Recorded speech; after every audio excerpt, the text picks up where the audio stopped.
For all his accomplishments and his many programs, whether you like them or not, Nixon's not remembered for any of those, really. He's remembered primarily for events that began on June 17, 1972, at the Watergate Hotel and Office Building in Washington, D.C.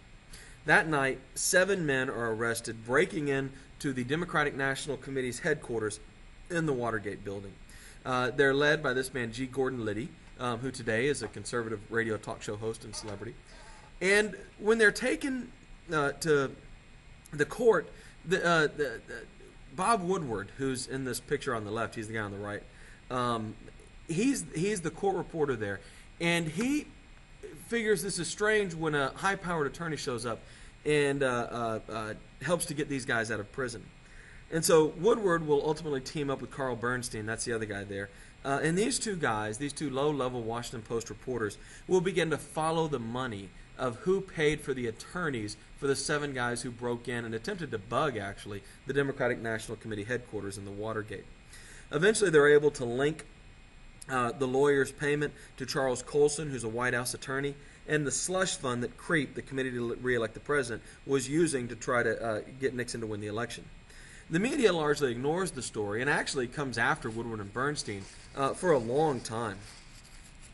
And it is not until a judge, Judge John Sirica, gets one of Nixon's advisors, McCord, and begins issuing subpoenas to gather data in 1973 that the rest of the mainstream media follows this. If you're interested in the story, it's a great movie called All the President's Men that follows this investigation. It's wonderful.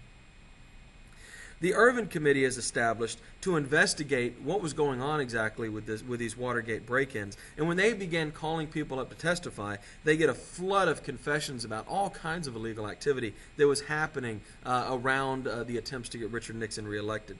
Ultimately, John Dean, that's the guy on the right here, gives up Richard Nixon. He makes it clear that Nixon knew all about this and was, in fact, behind it. And a general climate of crime is revealed both in the White House and the Committee to Re-elect the President. But people say, and I don't know that I agree with this, but Nixon's efforts to cover this up and silence people was actually worse than what he really did. There was no proof that Nixon had planned the break-ins, but there was a whole lot of proof that he had covered up, that he had coordinated attempts to try to cover up investigations into the break-in.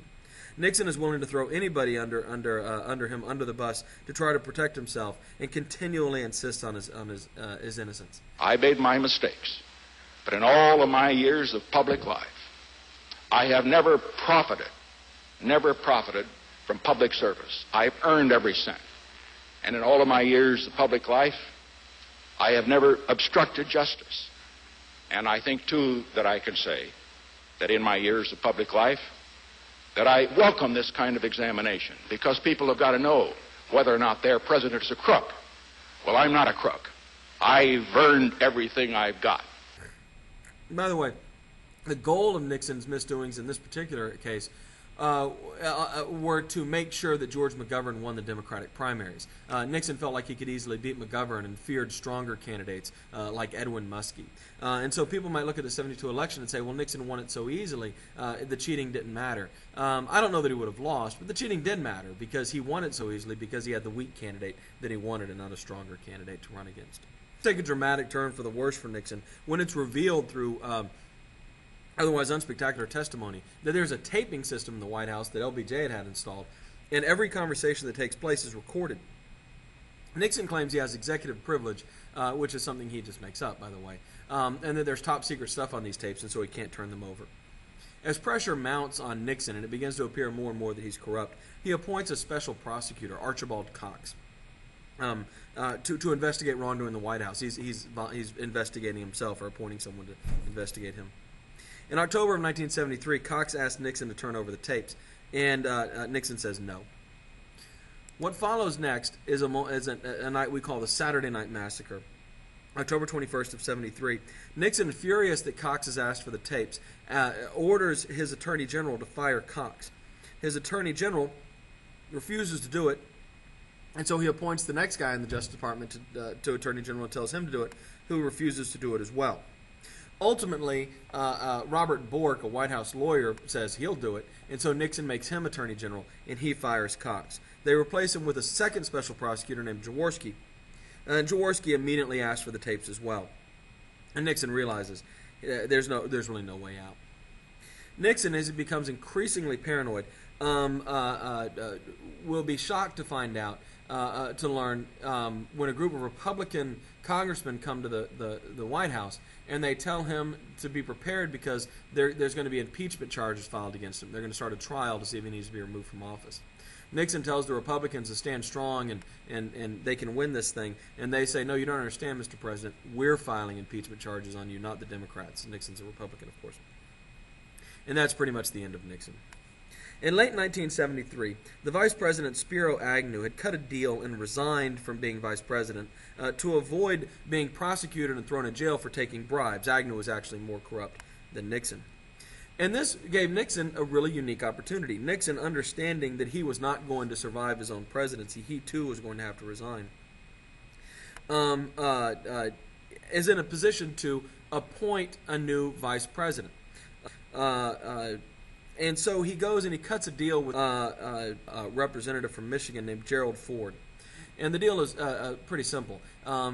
Nixon will appoint Ford vice president, and then when Nixon is forced to resign shortly thereafter, Ford will give Nixon a full pardon so he doesn't have to serve any jail time. By the way, the whole idea of appointing a vice president was new too. Nixon simply does this to prevent the Democrats from gaining the White House and possibly prosecuting him, because with no vice president, it would have fallen to the Speaker of the House, who I believe was Mike McCormick, but was a Democrat nonetheless.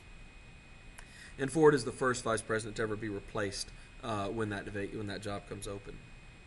In April of 1974, Nixon releases transcripts of the recordings of the White House tapes, but they've been doctored. Anything incriminating has been removed, and it's very obvious that they've been doctored, and suspicion mounts. The Supreme Court rules that Nixon has to turn over the tapes, and the House Judiciary Committee passes articles of impeachment. The tapes prove that Nixon is guilty, and Nixon actually disappears altogether for a period of a few days. Nobody knows where he is. When he returns on August 8th of 1974, he resigns. He comes out and says he's no longer going to be president. Now we have President Gerald Ford, who announces our long national nightmare is over. But I don't know if that's entirely true. Watergate will permanently scar Americans and severely undermine trust in our government, which quite honestly hadn't been doing too well all throughout the 60s. And to this day, Americans are still very prone to distrust governmental and major American institutions. And Watergate, probably more than any other single factor, is the reason why. But as president, I must put the interests of America first. America needs a full-time president and a full-time Congress, particularly at this time with problems we face at home and abroad. To continue to fight through the months ahead for my personal vindication would almost totally absorb the time and attention of both the President and the Congress in a period when our entire focus should be on the great issues of peace abroad and prosperity without inflation. Now we have President Gerald Ford, who announces our long national nightmare is over. But I don't know if that's entirely true. Watergate will permanently scar Americans and severely undermine trust in our government, which quite honestly hadn't been doing too well all throughout the 60s. And to this day, Americans are still very prone to distrust governmental and major American institutions. And Watergate, probably more than any other single factor, is the reason why.